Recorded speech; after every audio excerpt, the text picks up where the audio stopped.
Welcome again to our podcast. Our unnamed podcast. Our unnamed podcast. Still unnamed. It's now the second episode. Wow.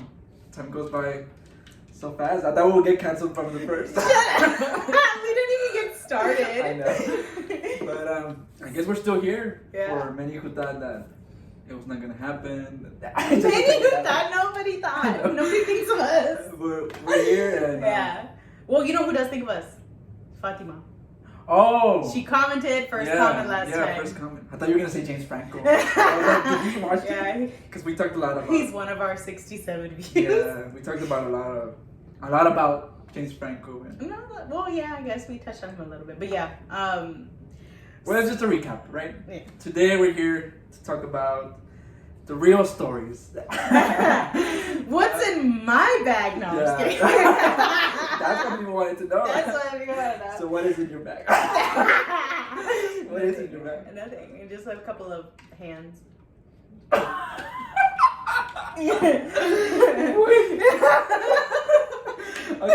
on, you're getting closer here. A couple of hands. What do you mean? Like severed hands. Oh. From the men that I've buried. Oh. Okay. All right. So we still don't have a name, you guys. We can't use quality, right? No, that's already used, unfortunately. Yeah, I know. So we're still trying to figure it out. Yeah. For now, it's the podcast.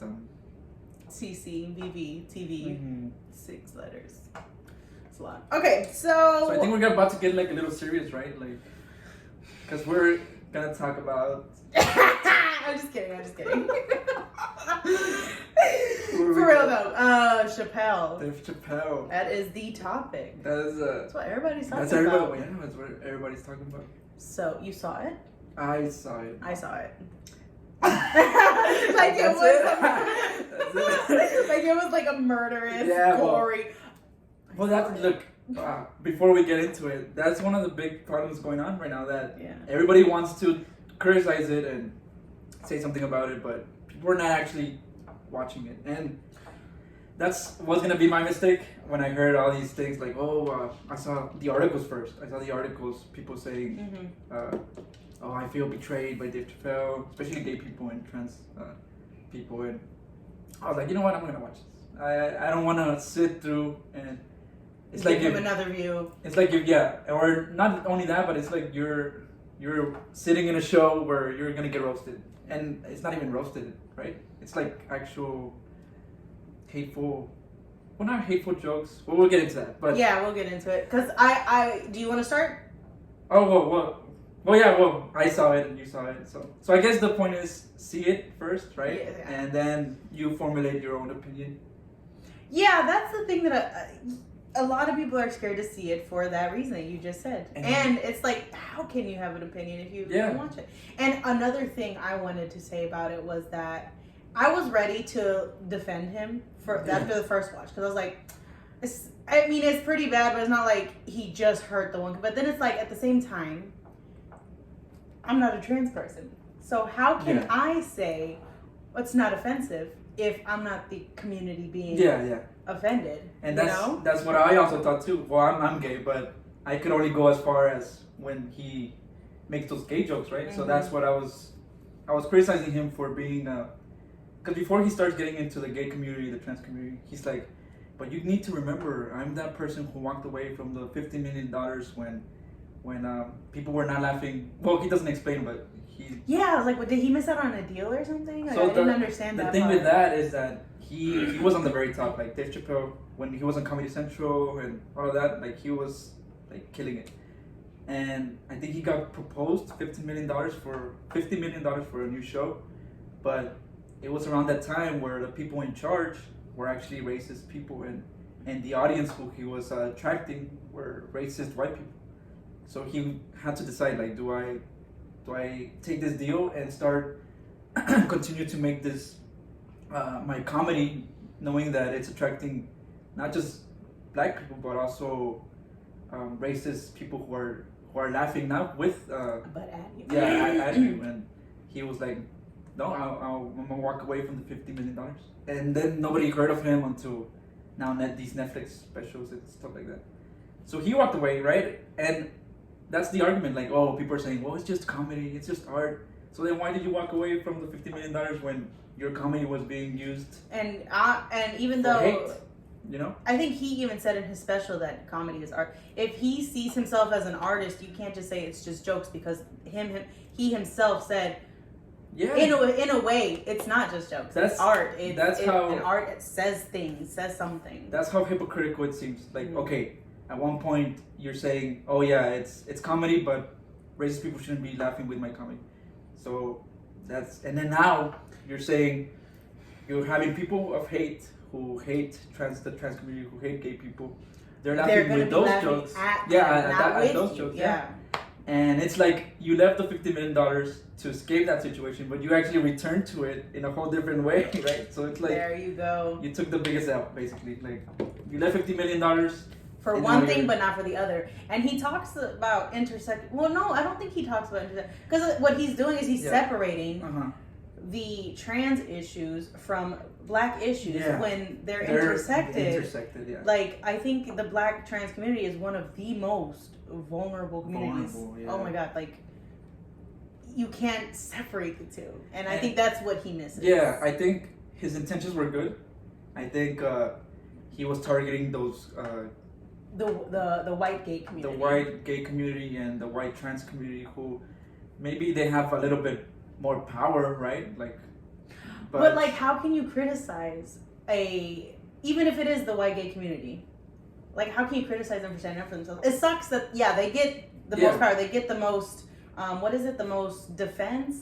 That's not the word. They get they're the most successful in their movement. Yeah. Okay. Because they have white privilege and male privilege, even if they're gay. So they're using that to their advantage. Yeah, but it's like you can't be angry for somebody defending themselves. I mean, it sucks that they have the most power, but I don't think that was the way to go about it. Like I said, I think his intentions were, let me call out the people who have this power, this privilege, but they use it. Oh, but they don't use it. Yeah. They use it for you're right. When they're like, oh, you know what? I'm not just, let me use my white privilege and call the police.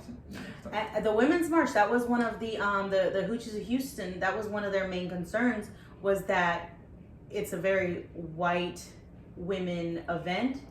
And so basically white women she described one of the women described it as white women take the microphone and say, oh, like, I'm behind y'all, but speak for everybody. And it's crazy how, yes, in the women's movement, feminism, it happens too. And it also happens in the gay movements where we're all, like, there's a lot of minorities but somehow the only people who we're seeing are the gay white people and the trans white people.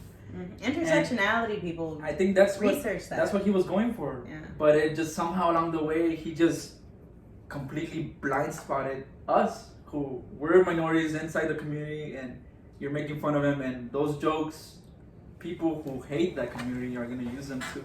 I thought you were walking out like I'm done with this stuff. No, I just feel like you're a little off camera. Oh, and they're gonna use these jokes to kill, in some cases, kill these people, right? Yeah. Kill these minorities. Like, for example, it's such I don't know if it's coincidence or just hate towards gay people is on the rise again, hate towards trans, but you have, for example, the governor or somebody from the politician from North Carolina, and he basically openly, he had like a whole discussion or whatever to his campaign, and he was like, and I'm gonna get rid of the homosexuality, that's filth, and I don't know what.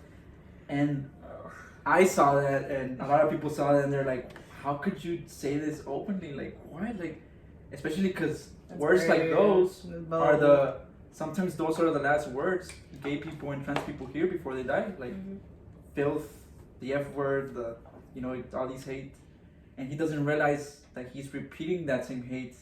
And he's a black person, so he's like replicating some form of hate that initially I'm sure he suffered, and then now he's throwing it again. Like, he's a participant of hate now, and it's just sad to see minorities versus minorities. It's sad. Yeah, we should be together, like you said, intersection. And then being gay violence on the rise. I saw also. Oh yes, I'm sorry. Yes, no.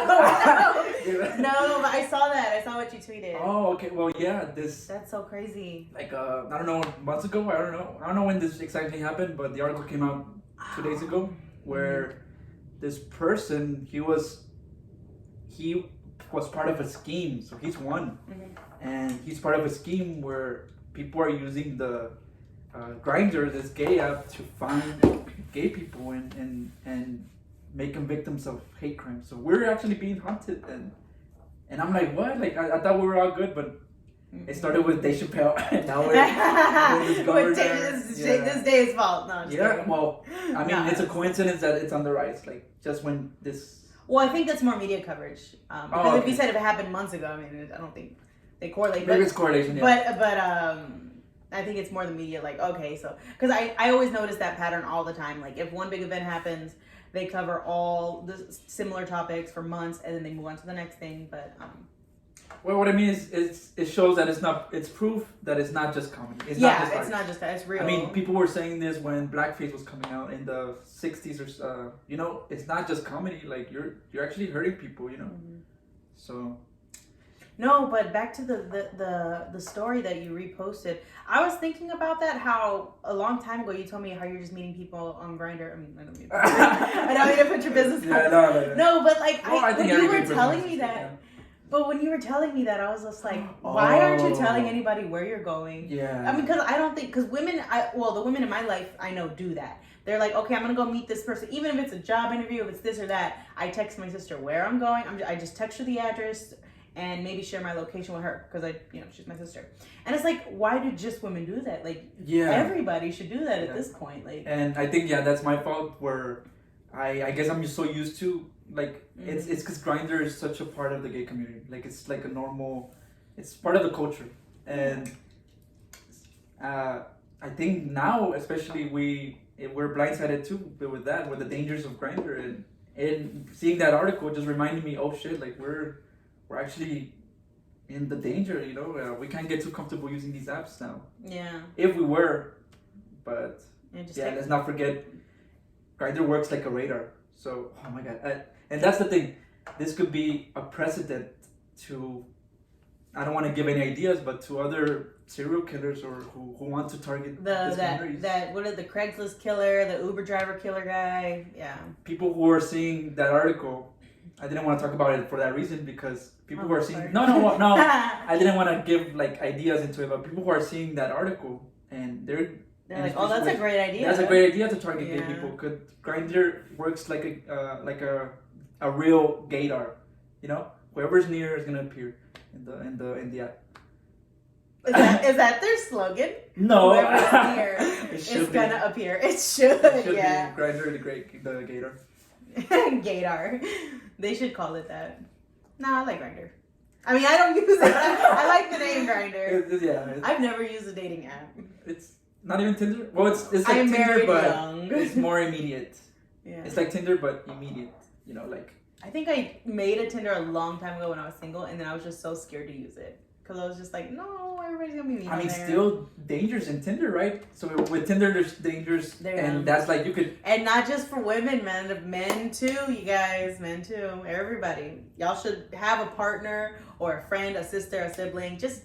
You don't even gotta talk to them. Just send them the address of where you're at if you're gonna meet a stranger. Because what I like to do, I think I've told you this, or my friend Mario, or I don't know, but I'm like, okay, I'm gonna go to this place. If I send a period, just a period, it means that like something's going on. We also, I mean, I'm not gonna say it because but my whole family, my entire family, like 30, 40, I don't know how many people are in my family. We all have the same passcode. So if they receive it, what's the baby, everybody's calling me, everybody's texting me, if you send out that passcode, there are 19 people in that group chat. But what like a passcode, like a little code word. Okay. So if somebody sends that code word, what's the code word? I can't fucking say it. Well, you can like remake it, no? Well, no. For my podcast, my family has to readjust. Okay, an example. Like peaches. Like let's say peaches is the passcode. So if I send to the whole group peaches, just peaches. Oh, baby, everybody's calling me. Everybody's looking for me. Everybody's tracking me. Call the FBI. Yes. Get your gun. Oh yeah, with my gun. No. Yeah. Not for all. I think we should all have some code, you know? Yeah, my family is crazy. We're crazy prepared. In schools, in middle schools and elementary schools, we're all like, let's practice drills for tornadoes and for tornadoes. Like, yeah. This should be the actual drills. Like, hey, parents. Yeah, that's true. You know, send me a code word when you can't text. I need help. Especially elementary schools. Like kids have nowadays kids are having phones. Like my little niece has a phone. They're literally born with a phone. Yeah. Like straight out the womb they have a phone. But these are the new drills that we should be educating our children. Because the dangers are out there. I mean, like I said, that and memorizing phone numbers. Nobody memorizes phone numbers. So if your phone is dead and you gotta use it, you're fucked. If you don't know, so I only know my mom's phone number by heart and my husband's. Yeah, that's it. Yeah, those are the only phone numbers I know by heart. And even then, I'm a little trippy on my husband's number. We need it because, like I said, that's a precedent to maybe further cases that we're gonna have in the future where people are being targeted through Tinder, through Grindr, through. Mm-hmm. I don't know. It used to be Craigslist, but it's still. Well, I just know that Craigslist's killer was a big story back then. That's all. And it's really hard to be a serial killer nowadays, right? Well, I'm not like I'm trying to be a serial killer, but fortunately, I think people would get caught because everybody has a phone. Everybody, you know. Yeah, I feel like it's really hard. Like, how are people successfully killing anymore? I don't know. Like one thing. Did you hear that 2 or 3 weeks ago the Zodiac killer was found? Like, yes. Turns out it was this white basic guy named Gary. He get killed by somebody named Gary. Yeah, I think I saw that in a meme. And the people who found that out were actual internet sleuths, internet people. Yeah, it was like a team. They're like retired cops or retired something. Oh, they're actual. Well, I don't know, but something. You know what? I could be wrong. I don't know. Well, what I mean is like it's really hard now. I mean, you have people on the internet who have time, have the resources to just and the passion to work even harder than the FBI. Like, they contacted the FBI. Hey. Well, because also FBI has so many loopholes. I mean, not loopholes. I'm sorry, not loopholes. Red tape. Yeah. Because they need permission for everything. And it's like, nah, just let me go in there. And I'll just, true. You know. Let me do it myself. And then... I'm sorry, my mind just went like... And then... Okay, with that, and then when it comes to action, like, let's say they find the person, and then they have to still build a whole ass case in court. I didn't know this. I thought when they find you, like, boom, you're in jail. Yeah. But with all the evidence in the world, like, even if they catch you with blood in your hands, knife in your hand, they still have to prove it in court. Oh, yes. And it's like, well, bitch, I saw. Like, what? Yeah. Like, and they also have to read your rights, and there's a whole process. It's everything. It's like, dude. They can't just like, okay, we saw you do it. Wait, would it be like if an FBI agent literally sees you do it? No. Literally, if an FBI agent literally walks in and on the middle of a kill, you still have to go to the trial. You still have to do this and that. I mean, obviously, it's going to be an easy trial. Well, let me not speak. Well, I mean, I think those things are set up for, you know, if you're innocent and you're framed. But also, it works bad in those situations where he literally did it, right? But he has to go through those processes. He has a little bit more time, and it's like just Well, luckily, the guy who did these things on Grindr, he's serving 23 years in prison. Good. Wow.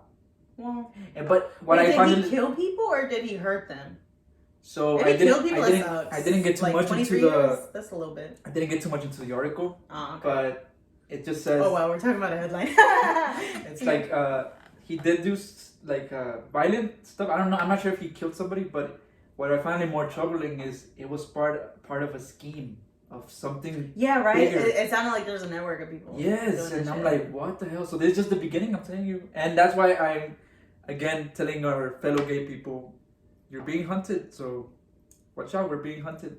And it is. And right now there's a sniper. No, it didn't say like a localized area. Texas. Of course, a fucking course. Yes. Texas is going off the rails. I saw the comments of the article, which was I think it was New York Times, but people on Twitter were commenting.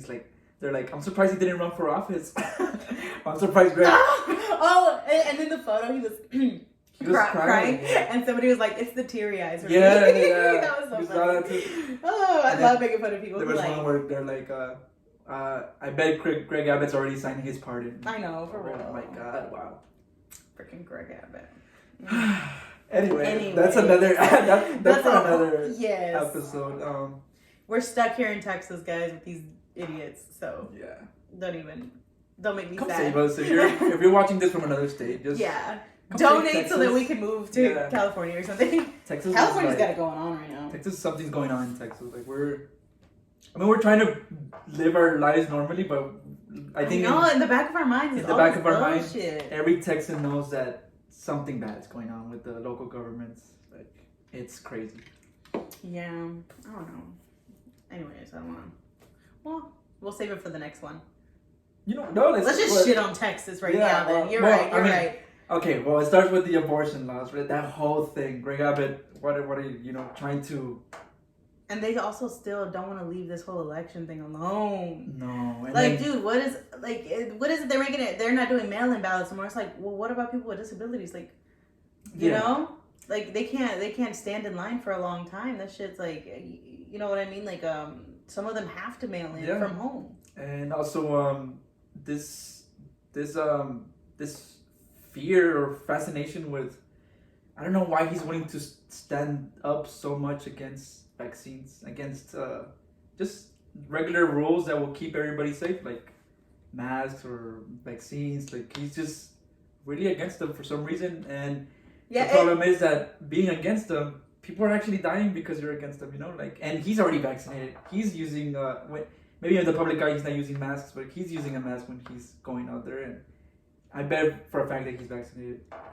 And he's telling his people not to get vaccinated. How evil is that, So he's basically, the root of the problem right now is Greg Abbott. So hopefully he goes. Oh my God, this turned so political. I know. Yeah, real heavy. No, and you see me all getting all sad and shit. I'm just like listening, and I'm just like, I think this kind of goes. But elections are coming up, so. Yeah, and I think this kind of goes into Demi Lovato. No, she's. Oh my Demi God. Lovato is. You know what? No, hold on. She's going off the rails, man. She's going really. But I was talking to my sister about this morning. I feel that she's trying really hard to get over her addiction. She's trying her hardest. And so, this is speculation, just how I am reading this. Maybe she's just getting herself involved in this UFO project to keep her mind off of her addiction issues. Now, I think you're go ahead. No, I could be way off. We don't know these celebrities. I think you're completely wrong. Nah, just kidding. No, I think you're completely right. Like that's why when I saw Demi Lovato getting into aliens, doing her own thing, I was like, okay. I mean, she's doing her own thing, whatever. She's got her show and a book coming out. Yeah. And just the problem with me was when the bubble thing. She was like, oh, you know what? And it's all over the place now. She's let's not use the word alien because it's very hurtful to the extraterrestrials. Extraterrestrials. And I'm like, girl, what? Like, it's fine. You're fine to say that, but like, read the room, man. Yeah, I mean, alien is used as a slur for immigrant people. And how are you worrying about the feelings of we're not even sure if they exist? And then, well, I do. When you okay. Well, but we're not. No. For the sake of topic, go ahead. Yeah, and then you have all these people who are like day after day. They're here. Officially in documents called illegal alien. You know how psychologically. I don't think there's illegal alien on the document. No, because they don't have documents. I don't think. Oh well, but it does say alien on passports. I mean, when they're charged for these crimes. Yeah, okay. So psychologically, you know how much it impacts a person to be called illegal alien, like a person here on Earth, like in the United States, and you're over there worrying about the feelings of somebody you haven't even met. Like what? Like what? So like I said, I think she did get into those things to overcome her addiction. And she seems to be doing great. And I was happy for her, but you need to get out of the little bubble for a minute. Just for a minute, step out of that bubble and think about what you said. Like, yes. And when I said, like, oh, somehow Texas politics ties into Demi Lovato, we're saying we need help in Texas. Why not separate a little bit from that little bubble of extraterrestrials? Come to Texas and save us. And, right? Yeah, like, I mean... Save these extraterrestrials. Do some actual change, not like... I mean, I know it was a project for her to overcome her addiction. Yeah, and also I'm not in the business of telling people like what they should do. Oh, okay, yeah. But yeah, she should read the room. Yeah, that's. Yeah, Demi Lovato. Were you even a fan of her? Well, I'm not. I haven't even heard her music that much. I don't think, as far as I know, I don't think she has come out with a lot of music, but she has a good voice. She has an amazing voice. She's an amazing vocalist. I did like a lot of her. I remember I was like, my biggest when I was the biggest fan of her was around her Skyscraper era, and then again when she came back with Cool for the Summer. I like that song. Oh, okay, yeah. That's a fun little song. I like it. I just like how as a person who has suffered so much, so disconnected from the suffering of others. That's my problem. I remember her Emmy performance where she was like crying. Oh, I didn't see that. You never... Wait, was it an Emmy or Grammy? I don't remember. She wore the white dress though. Yeah, I heard. Oh my god, I saw it and I almost cried. She's talented, but she's amazingly talented. If she wants to get into the stage where she's advocating for, telling people what to do, I don't think you should start with let's not call aliens, you know? I want the same thing with the Chloe Kardashian. With the Pepsi? Wait, is that the Pepsi girl? No, that was Kendall. But Chloe, she was saying that she doesn't she corrects people who call her daughter big as tall. Because she's like, oh, well, people say, oh, she's so big, but I correct them and say, oh, you mean she's tall. Because she doesn't want her daughter to have a complex. And it's like, well, teaching her that the word big is not good is gonna give her that complex. Like, true, what's wrong with the word big? What's wrong with the word big? I even myself. Shut up. Amazing. No, but even for me, it took me a long time to get used to the word fat. But it's like, fat is just descriptive. Mm-hmm. If somebody calls and say, "Hey, fat girl," that's obviously rude. Yeah, it depends on the tone. It depends on the tone. But for me, I had to tell myself, at least when I speak to myself, I'm not gonna let fat be a bad word. There's shitty people in this world, but I don't know. I just think that you have to be comfortable with certain words whenever you're speaking to yourself. I think we put sometimes even more negative power into derogatory terms. Mm-hmm. And back to the alien thing. No, but it's aliens is a slur for for immigrant people, and she's worrying about aliens that she hasn't even seen, right? Yeah. And like you said with the word fat, and all these slur words, well, I guess they don't really relate because if somebody calls you fat, it's. Well, yeah, but I mean it's another negative word, well, it's not a negative word. It depends. It depends on your interpretation of it, right? Yeah. And if you're yourself putting the negativity in it. Yeah, like my sister, she tells the girls if somebody calls you fat, what do we say? I don't want to say thank you. No, not that, but it's like. Well, I mean, it's kind of cool. Good. Well, thanks. Yeah. No, but it wasn't thank you. I think it was just don't let it. We don't say don't give the word power because they're 5 and 6. Yeah. But something along the lines of not really getting comfortable with the word because you really shouldn't let them get comfortable with somebody being mean to you, but don't let that word hurt you so much. I think what Michelle Obama says when it comes to alien, fat, or whatever word that people are using to target you, don't stoop to the level. Don't go down to the level. Yes. They're somewhere where there's negativity, hate. You're over here. Don't, Yeah. That's why I like the word, oh, thank you. And just walk away. Whatever. Yeah. Or just don't say anything. Or don't say anything. Or don't say anything. Just these are people you're never going to know anymore. Whatever. Seriously. And it's I always think about this as, you're this bright light. This is so cheesy. But you're this bright light. You let somebody else's meanness take any of that away, you just become less of a person. You're more worried about outside than inside. Not even. But I mean, kids and even high schoolers, they just cannot get that through their mind. Because I would try to encourage my cousins too.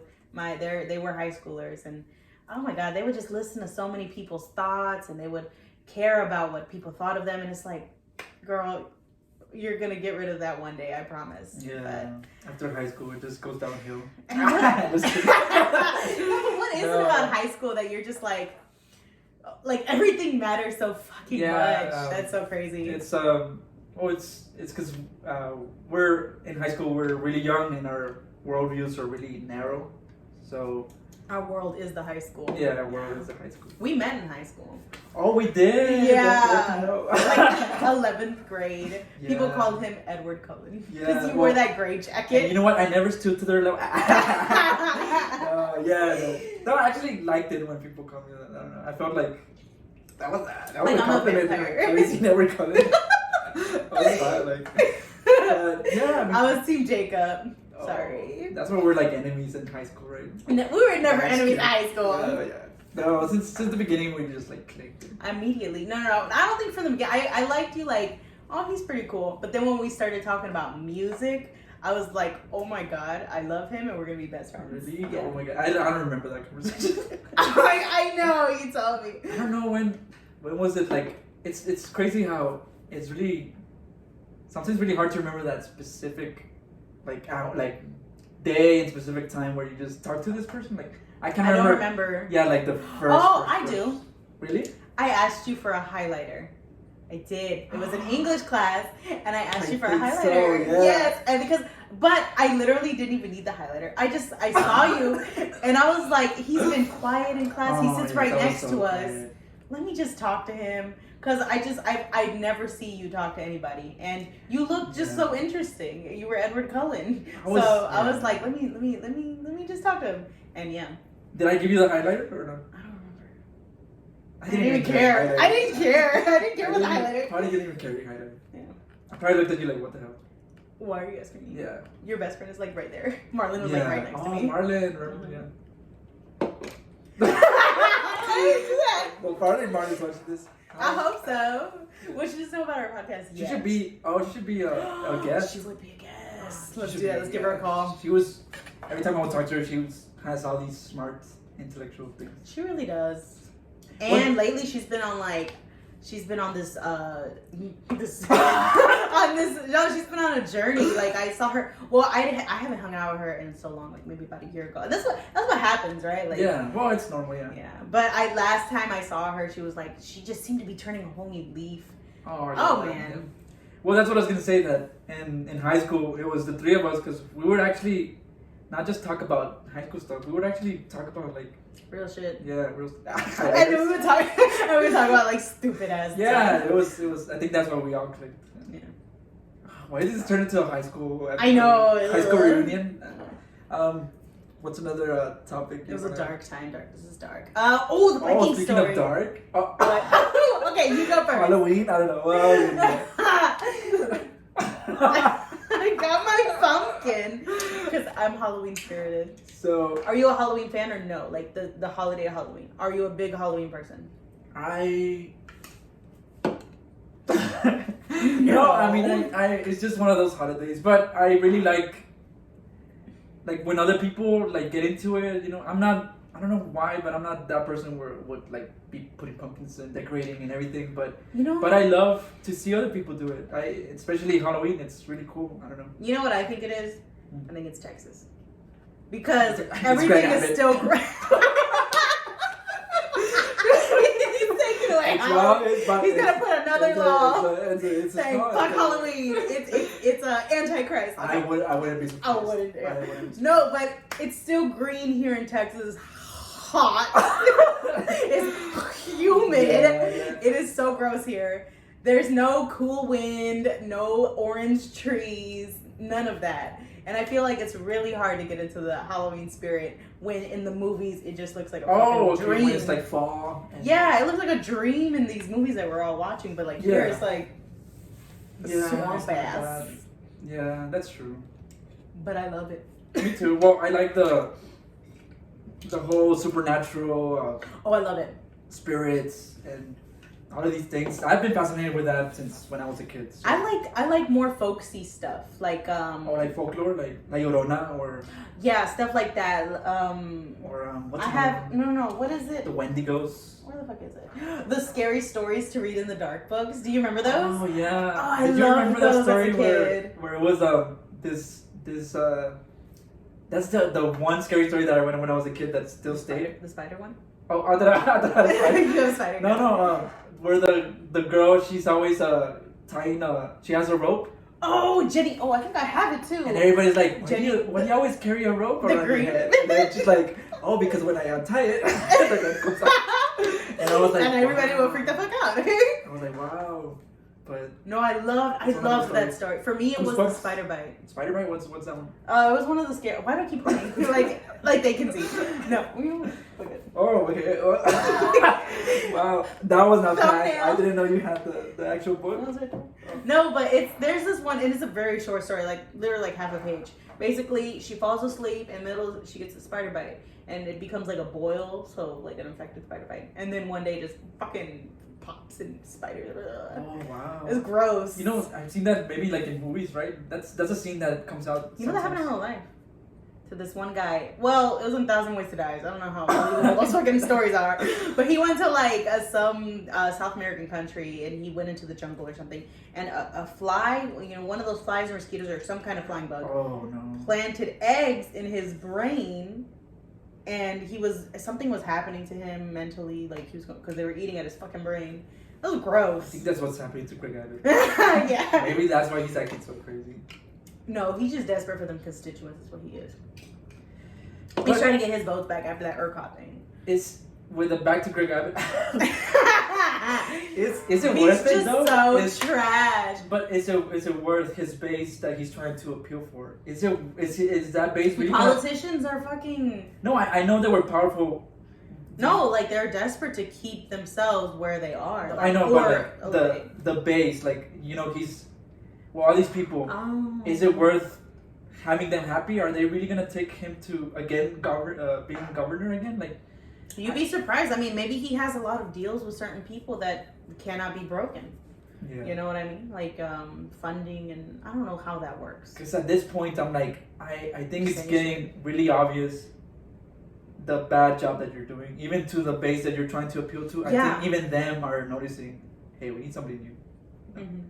And I love the joke, and I'm seeing more jokes like this often, where it's like you go so far right, you go left. Or you so far left, you go right. Yeah. And with these vaccines and the mask thing, I think that's where a lot of the stuff is happening. Because even the Republicans, there was one comment I saw on something about the vaccine mandate bill or whatever, where it was like, well, I run a business and I'm a Republican, but you can't tell me how to run my business. It's my business, my choice. And I'm like, sir. Oh, I see that. Yeah. Shut the fuck up. Like, I've seen, a lot of interviews with people who are against the vaccines, and they're saying, well, it's my body, my choice. and then they ask them, well, how do you feel about abortion? And they're like, oh, no.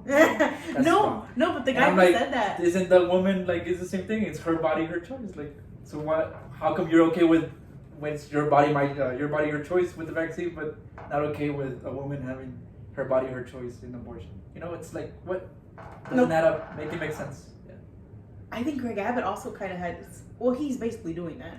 But there was a time, I don't know if it was Greg Abbott or Ted Cruz, one of them MFs. One of those, yeah. One of them. They said that it's your choice. He almost said, well, if it's your choice, your body, in one of the press conferences they were having. But no, the guy who said that, it's my business, my choice, he wanted the vaccine mandate. Oh, he wanted the vaccine. So it's like you went so far right, and you go left. It was, I don't know, I think that's funny. Yeah, and I think this is the illusion of these political views. Like, they're all views, and just for a moment, like if you're Republican, Democrat, whatever, just think about what you step out of that and what really benefits the people. And right now, what really benefits the people is just get vaccinated. Yeah, that's why when people ask me, are you Democrat or Republican, I just lean more towards saying I'm liberal because it's like a blanket term.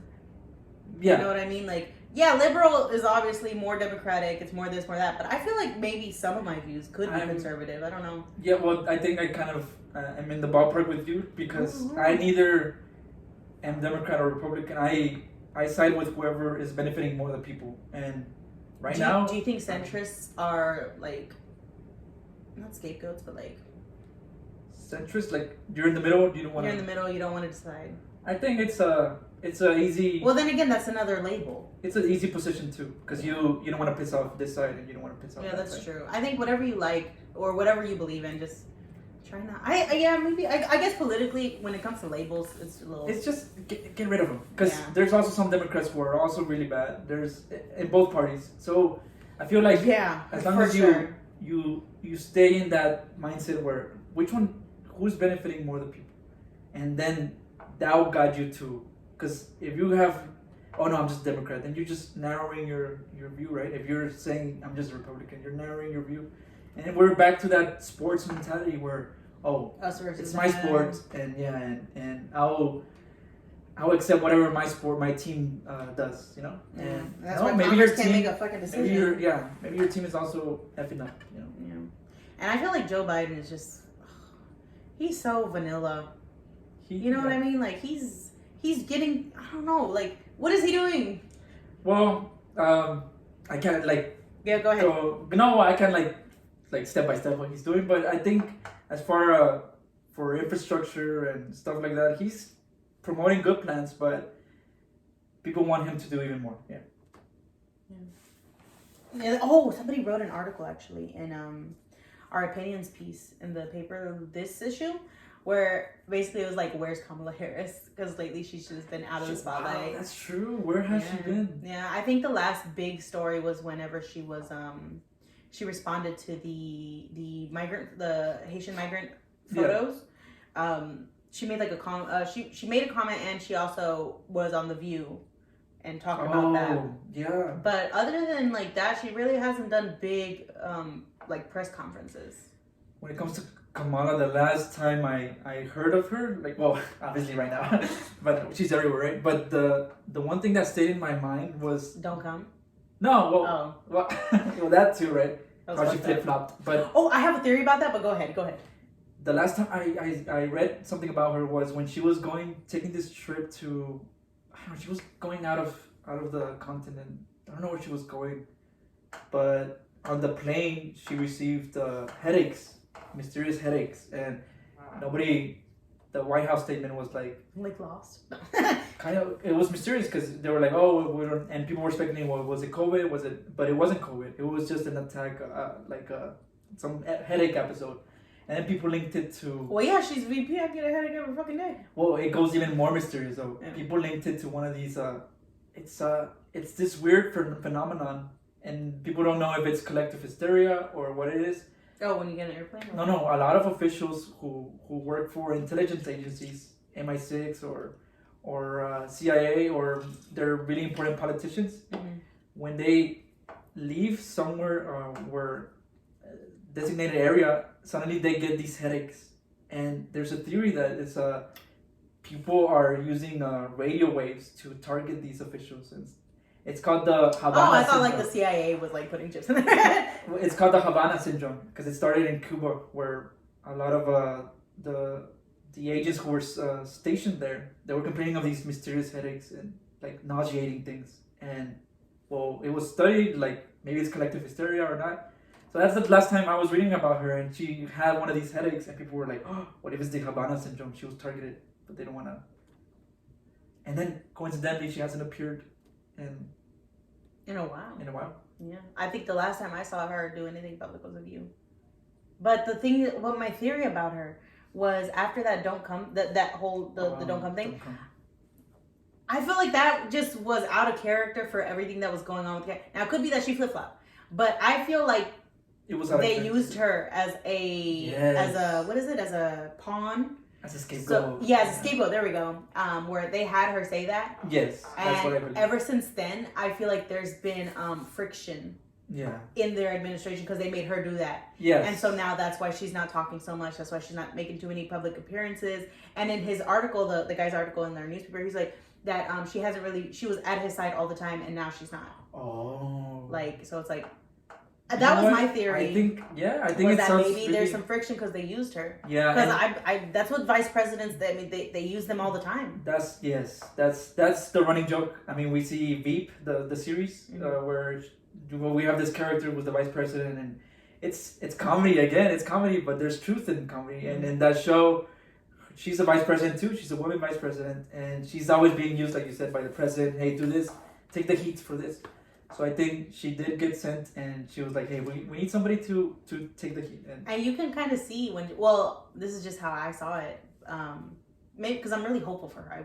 I hope that wasn't her, but yeah, you could just see in her face that she was kind of like upset That's to not what say she that. believed. Yeah. Yeah, I felt like she didn't believe what she got was used. saying. She did. I felt like she got used. And but that's why again, people. That's just my theory. No, I think it's a you're accurately on the truth because like that's why people were saying, well, she flip flopped because she had at the beginning why she was she? for everything, and then now she's like, hey, don't come. Hey, don't come. In a very serious Yeah. And then also with the Haitian migrants, again, she was like, these people are just seeking help. Yeah. So it's like, it doesn't match with what you're saying with the don't come. So it's like she's trying to get free as small as possible, right? Yeah, I don't know. It must be really hard being VP because it's like, you have power, but you don't. I'm trying to look at the... Well, yeah, because you keep scooting away here. Oh, okay. Okay. There it goes. Now we look like a scary movie. How long have we been going for? Oh, I didn't even check. Wow, it's 46 minutes. 46 minutes. We've only touched on like 2 topics, man. I know. Mostly Greg Abbott. Mostly Greg Abbott and Kamala. Right. No, what's maybe one last thing? What's another thing we should talk about? Or one last segment, I guess. Now I don't know. Okay. Oh, we talked about that. Oh, what is your favorite scary film? No, we already touched on. Okay, well, what's my favorite though? You're right. No, I don't know. No, but let me answer. Let me answer. Hold on, this is a hard one because I don't freaking know. Every time somebody asks me what's your favorite movie or favorite blah blah blah movie, all these movies come to my mind and I'm like, fuck, I don't know. It's like I've never seen a single movie in my life. What's your favorite scary movie? What's your favorite scary movie? Isn't that like a line from Scream? Yeah. What's your favorite scary movie? Oh my god, that was scary. Oh, no, I'm just kidding. No, I don't really like slasher much. films. I like paranormal stuff, so I'd say the Conjuring franchise. Oh, I love the whole Conjuring franchise. Yeah. Well, the latest one I didn't like that much. I loved the first one. The first one was the best. I think all of those movies are really beautiful aesthetically. Like the house, especially the first one. I loved the way the house looked, and I could literally like feel coldness and fall. And when I saw the Conjuring, it was like something so new, like so fresh that a horror movie hadn't done. I was so over the early 2000s super sexed up slasher films. I was just so tired of that bullshit. Every time I saw a scary movie, I expected to see sexed up, basic formulaic stuff. And the Conjuring films, they're still kind of formulaic, but it's like I don't know. Well, the latest one, I didn't like it at all. Well, which one? It's too formulaic. No, the latest. Oh well, no, the Conjuring 3 or something. Which one? Which one? The one where she. The devil made me do it. I never saw one. No? Well, it's really formulaic, but it's still they're trying to like create new things from the horror genre. You know which one also changed the game for a little bit? Insidious. Did you ever watch Insidious? I saw the first, and did I see the second? I don't think I saw the second, but the first one, everybody said that one was creepy. I thought it was creepy. It was good. Also, the idea of like this new concept of when you sleep, this person's soul is leaving, and then there's this whole problem, right? That was something new we hadn't seen in scary movies. So I like the. No, I'm trying to think. I'm confusing Insidious with Poltergeist. I know which one. I know Insidious with the red Patrick Wilson, the only man in horror these days. These days, right? That's true. They use him for everything. No, but But your favorite scary movie? Yeah, I think The Conjuring. I enjoy that movie a lot. I enjoy the story, and also it's folksy. I love folksy stuff. Have you seen witchy things? The Exorcist, the original one, the original. I think I did. Is it the one with the green vomit? Yeah. Okay, then that's the original. Yeah. Okay, yeah, I've seen that one. I would say it wasn't that scary. No, it's not that scary, but I think people back then thought it was because it's like devil stuff, and people when I in saw the it, 70s were like, what? I saw it as a kid, and like to this day, I think it's the best scary movie. Well, because maybe it left an impact in my mind. Well, it wasn't that like scary, right? But that was the first scary movie that I saw that was really serious. That was really And now I look at it, it's like, oh, it's so stupid. But as a kid, anything devil or demon related, I think because my grandparents and my mom really scared me about the devil as a kid, that movie was like, oh my god, I'm gonna get haunted watching this. You know what? And that's the thing with these scary movies like The Conjuring and anything dealing with The Exorcist, the devil, whatever. It's starting to look a lot like Christian propaganda. You know, let me like The Conjuring. Yeah, let me get these people again scared of the devil, so they can flock to my religion. And I think that's something that I try not to think about when I'm watching these films, but it's just sometimes it's just too obvious. Like, you know, let me push and scare so much into people. You know, there was the bad side in the religion of Christianity. So if they believe in the devil, then they're gonna flock to. That's exactly what they said in my Devil. church. Yeah, Devil. The movie. Wait, was the movie called Devil?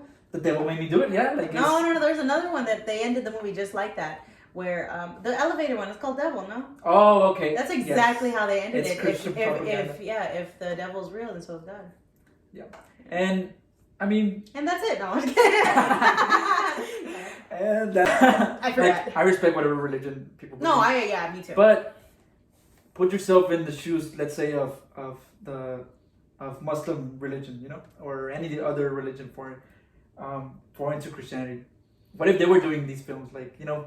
Oh yeah, I always think about that. I mean, I know we shouldn't always do that, but it's like, if this was a so and so movie, or if this was a so and so situation, like, yeah, you can't ignore that. Yeah. So it's like, it's problematic. Well, like I said, I try not to think about these things, but sometimes it's just too obvious that these directors are, because the Christian people, like the Christian churches, like, they have a lot of money, and you'll be surprised how much people they're involved in the movie industry. In the movie industry, yeah.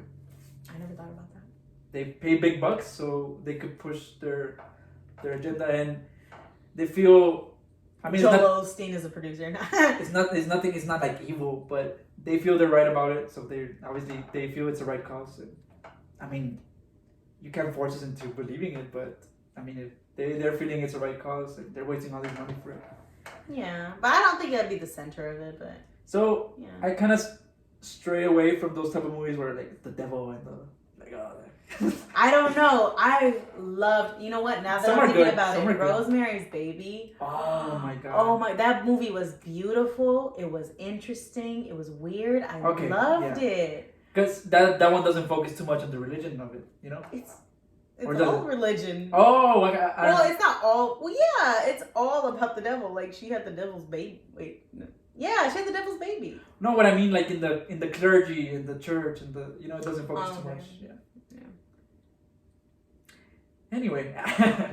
You know, now that I'm thinking about it, now the movies are coming to me. I know I said I didn't like sexed up slasher films, but the 70s Texas Chainsaw Massacre. Yes, and Jason. I like that one. Jason Voorhees, Friday the 13th, Freddy Krueger. Oh my god. I was always afraid of Freddy Krueger my whole childhood.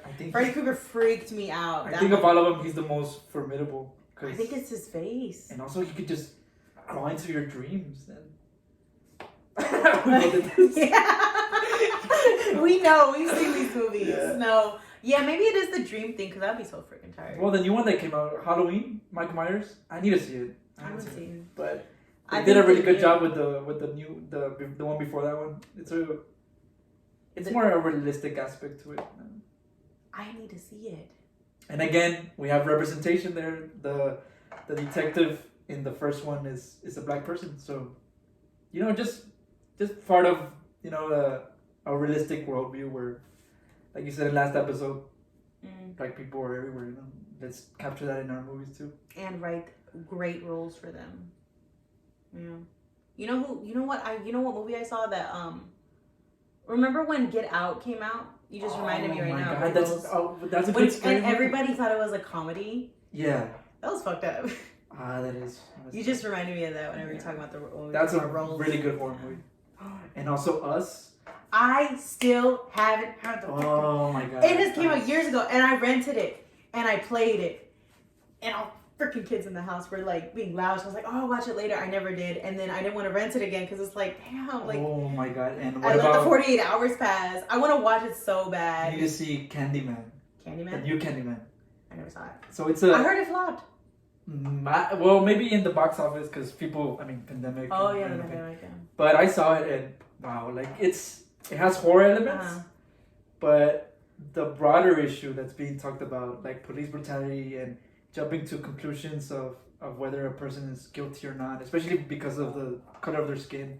All of this in a horror movie was like, wow, like, that's a quality horror movie. Man, I'm trying to think if I've seen. And I don't think I saw the original Candyman. Well, I saw bits and pieces, and I do like that actor though. He's creepy. When I went to see the newer one, I had no idea that they were gonna go so hard with the issues, with relevant issues, and I'm like, because you don't expect that from a horror movie. That's art. Oh, well, yeah. Well, I mean, if you're able to mix that in with whatever media you're doing, whether it's horror, comedy, whatever the fuck, yeah, A1. We're critics now. This is a critic show. So. Yeah, I think that's it. Yeah, I hope you enjoyed our Candyman, right? Relevant issues, and it does a nice job in fitting with today's times. That's not so much with the movies that came from 2000s, right? They're so they're not very tasteful. Whenever I think of early 2000s, back then, no, because like late 90s, early 2000s, great. But then whenever I think of 2005, 2004, like none of those movies are tasteful. When I think about it, like Freddy vs. Jason, all I think about with that movie, I don't know. It was a great movie, but it's like titties everywhere, boobs, and I'm like, what happened in that weird window of time where it was just like titties and booty all everywhere, and even in scary movies, like so that's the thing we were talking about, that movies before the 2000s or like before these times, where if you see them again, you'll be surprised, like, what? Who let this movie be like in the mainstream? You know, it's so insulting now. And there's tasteful ways to include naked bodies. Yeah. But that was not it. I felt like that wasn't it. You could just tell when they're just including it for the sake of, okay, sex sells, rather than including it artistically. Yeah. You can always tell. And that's the thing, like, there's some old movies that maybe you have a lot of attachment to, that were, you grew up with them or you saw them as a kid, but if you were to see them now as an adult, like, you'll be like, what? Like, what is happening? Like, do you remember Mad TV? No, what's that? It's like when Bobby Lee, he was on there, and it really like shot Bobby Lee up into the fame. Anyways, doesn't matter. Okay, but it's like back then in that little era, they would have a lot of like, race jokes, gay jokes, things like that. And I feel like a lot of their comedy would not fly today. Yeah. And it was kind of like a cheaper SNL, I guess, if you would say. So I don't know. I just feel like that era, anything 2000s. Yeah. And then people claim like, oh, it's because all the woke people, and now it's woke people. But it's not wokeness. It's just, for some reason, people who were in power back then and were in charge of making these movies were assholes, and they were like, and they were like, and it's progress, and they were the ones who were pushing these bad jokes, pushing these bad movies, pushing these sexism, and they were like, oh yeah, like, and it was an audience for other assholes. And now we're seeing that the audience wants something more respectful, more different than just sexism, than bad jokes. And now I feel like they're cheap. Like, those jokes are so cheap now. Anything race jokes, mostly race jokes, honestly, I feel like are cheap. But yeah, also the gay and transphobic jokes. That I guess we're circling back to Dave Chappelle. They just feel cheap at this point.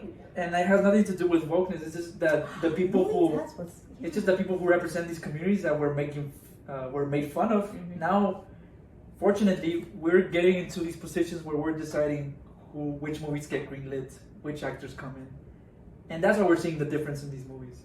Not because there's a sudden movement in wokeness, and that's the argument that people try to. But I think over time, it just happens, like more progress. Yeah. And what is it? In like certain communities, Yeah. So. And we're living in a good time, I guess. Well, not the best times, right? But at least we're not in the... Yeah. Greg Abbott. Fuck that dude, man. Brain but yeah. No, I think... But how far back do you think we should start, like, because people get canceled for stuff like 40 years ago. Like, how far back do you think is an appropriate time to be like, nah? You know what I mean? What? Like, not okay, because like, obviously, like 40 years ago, if you murdered someone, yeah, you're definitely getting canceled. I was like, what? But, or I got it. yeah, stop. Okay, I don't want to be mean about it, but why is he in a wheelchair? I just. He had an accident with a tree. No, it's not funny. No, okay, it's not. But like, I just imagine him fighting with a tree. I'm not laughing at his disability. No. I just imagine him No, having a fight with a tree. No, pushing abortion ideas anti-abortion ideas with a tree. My sister, oh my god, I wanted to wait until she was on the podcast, but she told me about his because I told her, I was like, I did not know he was in a wheelchair. And basically, we're back to her again. So he was walking or something, and a tree branch fell on him, and he actually sued the tree company. Oh. Because the tree company was working on the tree. I don't know the gist. God. My sister told the story way better, but she was like, he got a little bit over $7 million for that, and then he passed a law as governor years later, putting a cap on settlements to like $700,000. Oh, so just for him, He like got it's $7 okay, million. but for other people, But he put a cap. Oh man, she tells it so much better than I do. I'm just rephrasing. I'm surprised that he just didn't do a law where cut all trees down because. Right. But he put a cap on what you can get in a settlement. It's like, well, bitch, you got $7 million. I know. Like I said, like, just for him and nobody else, I guess. Mm-hmm. But anyways, yeah, she tells it way better. But what were we talking about before Greg Abbott? Let's get sidetracked. What do we allow people, like, if they did something 40 years ago? Oh, yeah. Well... But, like, small things. Not small things, because... small things. Like, the thing with people who are getting canceled for something they did 40 years ago, it's not because they're getting canceled. I mean, if you see... I think it's if they don't change. Yeah, if you see people who supposedly are getting canceled, it's not just because, people suddenly... like got it together and they're like, oh, let's cancel this person. It's because this person was actually bad. Like this person was actually using homophobic slurs or racist slurs for a lot of time in their life, and then now they're surfacing. So it's like that's the thing with Shane Dawson is that he was making those racist. Well, yeah, because he was making those racist videos back then, and everybody's like, well, he's changed. He's not like that no more. He's learned. But it's like, well, no, he's been in the public eye, so he's been polished, like PR wise. So yes. He knows not to do those things. The problem with Shane Dawson coming back is that, like you said, yes, it happened a long time ago, whatever. But he was our age when he was like 25. And what I'm saying right now in this video, it might surface 20 years from now. It's still a part of who I am, It's still a part of what I believe, even if that's 20 years from now. So just the fact that he used all these blackface and pedophile jokes, and I think at one point he even kissed an actual girl. Oh, I did see that, yeah. And like, even if it was like a cute little innocent, like, oh, I didn't mean anything by it. It's like the disturbing thing is it shows a glimpse of maybe who he really is, and that's what's. And yeah, and he's in front of a camera all the time. He knows now, but we don't know if he actually means that. Like he swears that he's changed and stuff. But how do we like we don't know that? And that's one problem where with the video, his new video. Okay, I didn't see it. I saw it, and it's for the beginning he kind of addresses it, but the way he addresses it is so self-centered. He's like, well, I went through this and I went through that, and my therapist and me and me and me and me. Okay, but where are the actual the victims for your actions? Like, why don't you talk about them? Like the black community. Like, how hurtful again art, how many people who watch your videos doing blackface use those jokes to target black people. It's the same thing the same reason why Dave Chappelle walked away, and he just didn't mention any of that. He just like, okay, I think one of the quotes he says is, you know what, I'm not even gonna worry about it. People are gonna hate me anyway. So it's like he didn't even learn. I feel like he didn't even understand the reason why people got angry. It's not because, oh yeah, let's just cancel him. It's because, again, your comedy, your art was being used to target actual and hurt actual people. And that's the thing that's happening to Dave Chappelle. But instead of now hurting the black community, he's hurting trans black, community. gay, and there was this one post. And black trans people. Yeah, because again, after first watching it, I was like, oh, it wasn't that bad. Yes. But then I had to look around. I had to see, okay, let me see what's going. Let me understand. What's happening, because again, I'm not a trans person. I don't know why. Yeah. It's offensive. Not really in my heart, because that's not my experience. So you gotta, even though, like I said earlier, you can't think about other people, or you can't really care about what other people say. But at the same time, like, you gotta care about other people's you gotta care about other people's feelings. You gotta consider other people's feelings, like, as far as their existence goes. Yeah, and I agree with you. Like, for a second, I also got sold in the ending. It's just a beautiful ending of Dave Chappelle. He almost cries. I think you could see a little tear, and he almost cries. And well, basically, you see the ending of his show. He had a trans friend, a trans white trans woman friend. And he makes this whole last monologue about her, and she, he uses her. People are saying he's using her to exploit as a exploitation. Like how when people say, "Oh, I have a black friend," yeah, that he was using. Well, I have a white trans. She said it's okay. So that almost like convinced me, and then it's like you said. But like, if you compare it to what he's talking about, and how you said, like, I'm not a trans person. I don't know really what they suffer. So if you're gonna criticize or you're gonna speak about the community, take the chance to actually go with a black trans person and ask them why they're angry with this. I didn't know this before. Well, I guess it's common sense, but I didn't really understand the gravity of it. But whenever you speak on even as a joke, whenever you speak on a trans person's genitalia, it's horribly offensive. I didn't know that. Yeah. I did not know that. So, obviously it's common sense. Yeah, don't talk about that. But whenever you joke about something like that, that's just a huge no-go, because it's offensive, it's personal, and I feel like with the trans community, anything relating to their identity is very personal. And people are acting like this is brand new. Like, this existed since even the beginning of time. Like, trans people have existed since the beginning of time. And it's just now that they're the issues and vocalness is getting into the mainstream, and that's why people are like, oh, where were they? They've been here. It's just that we have media now. We have media in our hand now that we can be more vocal, and I think that's probably why the woke movement. It's not a wokeness. It's always been there. It's just right. It's just that we have more access to it now. We know everyone's opinions. Now we know what everyone is thinking. Now we know. Because for a moment, there was a time where I was in my own bubble, like in high school, where I was like, well, I think we progressed enough. Gay people are, they're pretty okay now. They seem safe. They're not. I think we're in a time where everything's good. And it was before all of my social media apps. And now I see in comments, you can see what everybody sees, because everybody just decides to put their thoughts on the internet, and you read them, you're like, wow, people are really still thinking like this. I thought things, for a moment, I thought we made it, we progressed, we got it, but no, and I think that's having access to that's why, like we said, the movies from back in the 90s and the 70s, that's why now they don't work, because the people who were in the vocal people, the people who were in charge of these circles where they get to decide what we're talking about, we're all just white cisgender people, white straight people.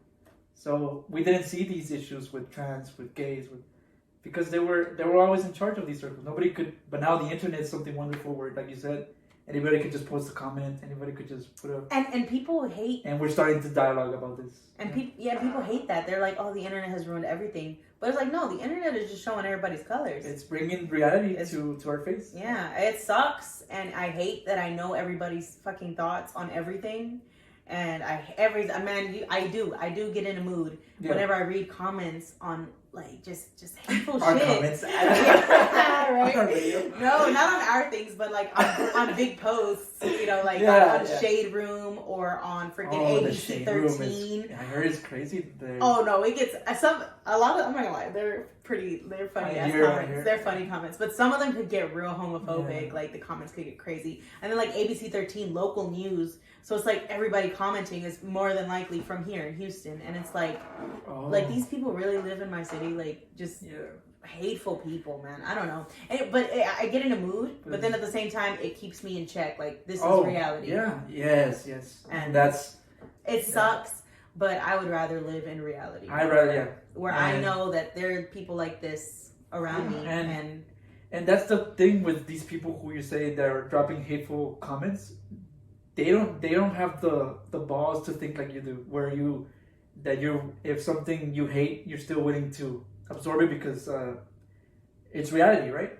These people are like, no, I don't like what I'm seeing. I'm not gonna accept it. I'm not gonna then that's not reality. Like you're living in your own bubble, and you're gonna unfortunately maybe die in your own bubble. And that's my thoughts on like transphobia and racism and stuff. I think about it like this, like people who are racist, they have they think it's an opinion. Well, yeah, it is an opinion. I guess technically, I hate to say that, but you have every right to be whatever you are, because you do exist in this world. You're a racist person. Racist people are here. They're not going to go away anytime soon. But so you believe you have every right to be racist. You can live with that. But at the same time, I have every right to tell you, like, fuck you for that, you know? So it's like, it sucks to acknowledge all of that stuff, but we also have the right to push back. Well, especially when these, ideas are not just ideas, you know, they're actual dangerous things that people kill. And that's why free speech gets mixed up with, well, is it free speech or is it actually dangerous? Because, you know, there's this is ugly. Okay, that's but cool. When you say things like, let's go kill these gay boys, or these specific people are filth, like you're already dangerously going into a spectrum where these words can be used to kill people, you know. And if you see that, say something, you know, push back on that, because don't allow other people to think that's we have to cool. be vocal. We have to be. I think that's the importance. And I'm such a bitch about things, like I never comment. I just I'll flag. I'm learning to be more vocal too, because I long ago I was like, if we stay silent, sometimes we're allowing these people to be powerful if we're not there to extinguish them right away. Well, extinguish them. Okay. Extinguish their fire. So far left, we're going right. I know.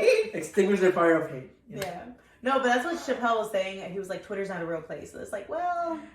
That's boomer energy, because I used to think that too, right? Yeah. Twitter is not a real place, but nowadays, the internet is like something... If you're not on the internet, you don't exist now. Well, I wouldn't say that, but I would say... career-wise, I guess. No, career-wise, yes, I would say that, because a lot of the people that I have to contact for my stories, a lot of them, I feel like having their own websites or whatever is redundant at this point, because most of the people that I contact are through Twitter or through Instagram, organizations, real organizations. That's how you contact people these days. I mean, that's how businesses and careers are run. So it's a real place now. It's not, you can't just say Twitter's not real. Like, you're a celebrity, you're rich, you go to your comedy show and you can get off the internet and just keep living your life. But that's not how a lot of businesses and real life organizations, grassroots organizations, the important things, that's how they run. Yeah, and they need these things. Yeah. So you're Dave Chappelle in saying that he's actually pretty privileged, right? Mm-hmm. And that's an argument that I read about him too, that he still wants to be this personality that, walked away from 50 million. I'm not really that powerful. But Dave Chappelle, you're actually now really powerful. Like, you have this Netflix special where millions of people are watching. And Netflix is behind you. So you're actually you're pretty powerful, sir. Yeah, and he has this idea where it's like, it doesn't really matter what I'm saying, and you know, but now you have this responsibility. You have to be careful with what you're actually saying. Mm-hmm. Yeah, I noticed that with Yeah, I did notice that. Yeah. So I mean, whatever your take, just watch it and tell us how you feel in the comments. I don't know. It's gonna be just everybody talking about Greg Abbott. Right back. Not even Dave Chappelle. We're gonna talk about Greg Abbott. Greg Abbott. Fuck that guy. Yeah. Oh my god. Well, hopefully he's out of office by. What is it, next year? Yeah, next year's the time to vote. So make sure you vote. I think now is the time to register. Oh, really? I think it is. I'm not certain. What if you registered? If you voted with Biden? I will make it. You know what? I'm gonna make a confession. I've never voted.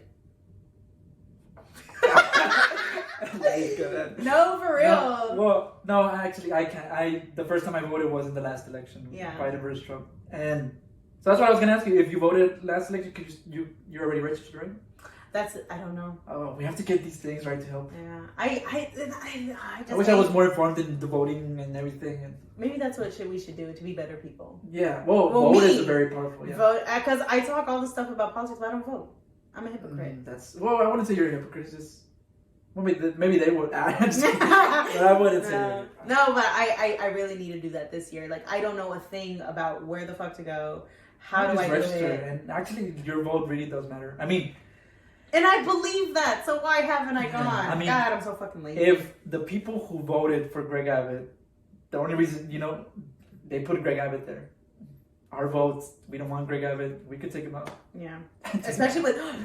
And then they're gerrymandering. They're gerrymandering now. Oh my They're like redistricting shit. So gerrymandering is basically people deciding which community, who represents which community. Outlining certain districts. And it's crazy that they could actually have the power to outline which communities are better off and which are not. And yeah, that's all in the table.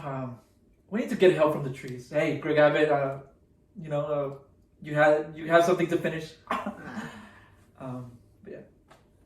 All right. Well, that was kind of dark. I know. No. Well, what I was gonna say, if only trees could vote, I'm sure they'll. They fuck Greg Abbott. Vote, yeah. Vote He sued us, no. So we're gonna vote him out. Okay. But it goes back to environmentalism. Wait, so what really? It took you a while. I know. Wait, that's because what really happened with that tree again? Like he crashed into the tree? No, he didn't crash. He was the way. Okay, I'm just saying it how my sister told me and how I imagined it. We're not laughing at it. No. But she said it very nicely, like very what is the word? She said it in a really good storytelling way. But the way I imagined it is that he's walking on a sidewalk and a tree limb just falls on him like a commercial or something. Oh my god, no. So that's what happened. He was walking on the sidewalk in a neighborhood and a tree fell on him. I'm telling you, it's not funny. No, but it's interesting that there's like a secret life of trees. Like there's a story. I mean, it's fiction, right? But it's a story about a tree who lives in a, I don't know, whatever. But with the like tree, a network of trees, like they talk to each other, like knowing. No, it's a story about the happening. I don't know who wrote it, but it's a tree who's conscious, right? And I don't know what the tree did there. But the tree, we're gonna be those liberals. The tree, they, them, please not. The tree is basically conscious, and the tree. Well, by the end of the story, the tree actually murders a person. Like it's Greg Abbott. No, but the person is driving, and then I think it's because the tree was already concerned about the implications of people we're gonna go against their environment, whatever. So the tree gets, I don't know, somehow in the story. Oh, I need to read this story. Is it a short story? It's a short story, and the tree outgrows its branch. So I guess in the story they outgrow it, and said, and it causes the guy to crash and die. And it's all written in the perspective of the tree. Is this like a more contemporary story or old? No, it's I think it's Lee Golden. Do you know the era though? It's back then. Yeah, the 50s, 40s. No, not that old, but 80s maybe. 80s. That's not that. You know, you think it's fucking old. But it just reminded me of that story. Old, though, I'm just saying, 40. It just reminded me of, maybe trees are conscious, and they saw Greg Abbott. They're like, hey, we know that they made that movie, The Happening, where we know like, the damage. talk to each other. They were like, we know the damage this person's gonna do, so we drop this branch. Is that a bad thing to say? No, we're controversial. Okay. Remember? Right. Yeah. Well, wow, it. this is the second episode. There's gonna be a third. And I it's think a trilogy. A trilogy? No, that makes it seem like we're only gonna do 3 podcasts. Well, as far as we're gonna keep this going until we die. Until we die. Or until YouTube dies. Until a branch falls on her. Oh, good one. No, that's a good one. Yeah. Oh, okay. I plan on dying by a tree. Okay. Okay. Anyways, but be careful with the trees. I'm telling you. And please, just if you see a sidewalk, just look up. You know. Watch the Dave Chappelle. Vote. Comment a name. Oh yeah. We're still figuring out what the name is. Quality was already used. Yeah, so we can't use it for copyright. Yeah. For copyright. Yeah. No, copyright. What? Copyright reasons. We're already getting sued from the last episode. We don't want to get sued again. So. Yeah. But we'll be posting about our podcast by the 3rd episode on our socials. So. Oh yeah, the 3rd one will be. That's the one. That's the big one that launches us to 100 views. Yeah. Oh man. Wow, we really went long with this we one. We really did. I think we're gonna. Well, let's turn this off. Okay. Well, okay. Bye. Bye.